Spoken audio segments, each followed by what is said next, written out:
The teen's corpse slumped to the ground, the screaming in Drake's ears reaching a fever pitch. No! The young, dead human's head rolled back, glazed eyes boring into Drake's. Empty, bloodshot eyes with a hole between them. No!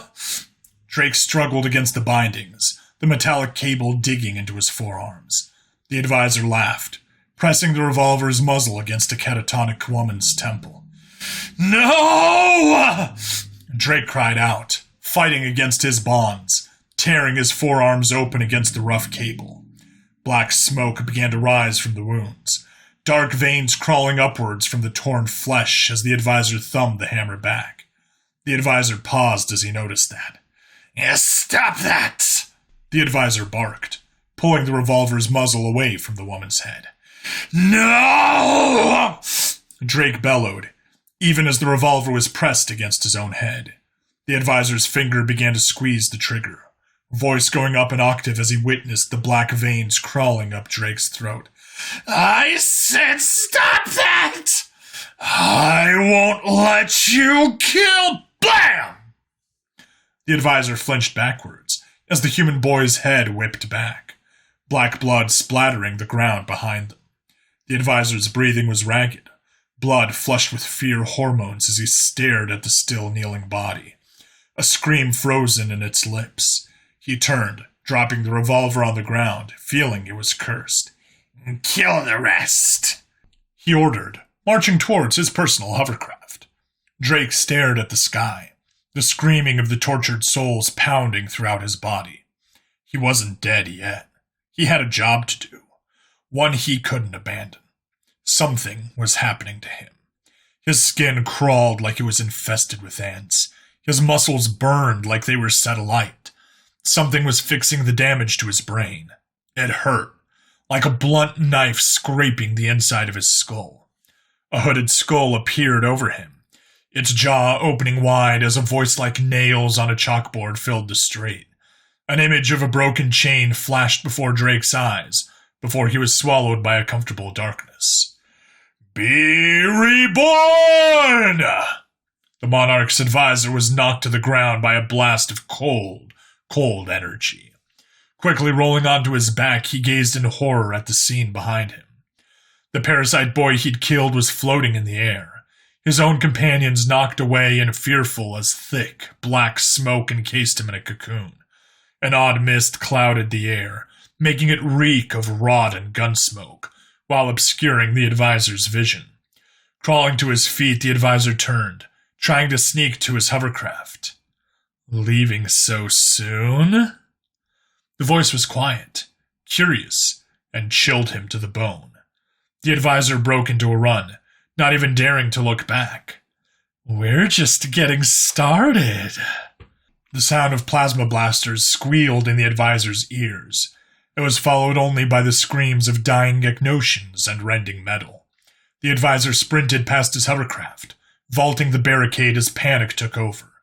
Landing hard, the advisor fell, crying out as his ankle bent in the wrong direction. Breathing heavily, the Geknosion looked around, unable to pierce the heavy mist with his vision. Something was dripping onto the pavement in the mist. Getting closer. Plip. Something moved within the mist, making the advisor crawl backwards, but it didn't matter. The figure grew steadily closer, a dark splotch within the heavy mists. Plip. The mist parted, and the advisor screamed. What stared at him wasn't human. One arm was wreathed in a black chitin that formed a heavy, sharp-looking, taloned gauntlet. The other held a sword with a blade of pure light, cloaked in black flames that dripped purple blood. Light-absorbing, thorny, black armor coated the being from neck to toe, black smoke dripping off of it. The thing's face was pale, shot through with black veins that radiated out around the eyes. Oh God, those eyes! Black orbs ringed with bright, pure white light. Stay away from me! The advisor spat, trying to crawl backwards. The thing only grinned, revealing sharp teeth. Why? It asked, stepping closer. The advisor threw a loose chunk of pavement at the thing, which harmlessly sailed over its shoulder. I want to live! He screamed in terror. The thing paused, grin disappearing. You do. The advisor blinked as he was being yanked into the air over the thing's face. Its breath was like sulfur, its voice a cacophony of angry screams. They wanted to live too! The advisor screamed as he was hurled down the street. He landed hard on his arm and felt it snap. He screamed in pain, trying to get to his feet and run as instinct and fear took over. The thing picked him up by the back of his robes, choking him as it threw him back first against a wall. He felt his spine and ribs snap in multiple places, but he could only manage a pained whimper as he slid to the ground. He couldn't move, couldn't breathe. He should be dead. Why wasn't he dead? Don't worry. You'll live. I'll string you up from the highest point in Golgotha, so you can watch your city burn from your rotting corpse. The advisor watched helplessly as the thing grabbed him by the throat, crushing his windpipe as he was dragged down the street. The barricade simply moved out of the way as they approached.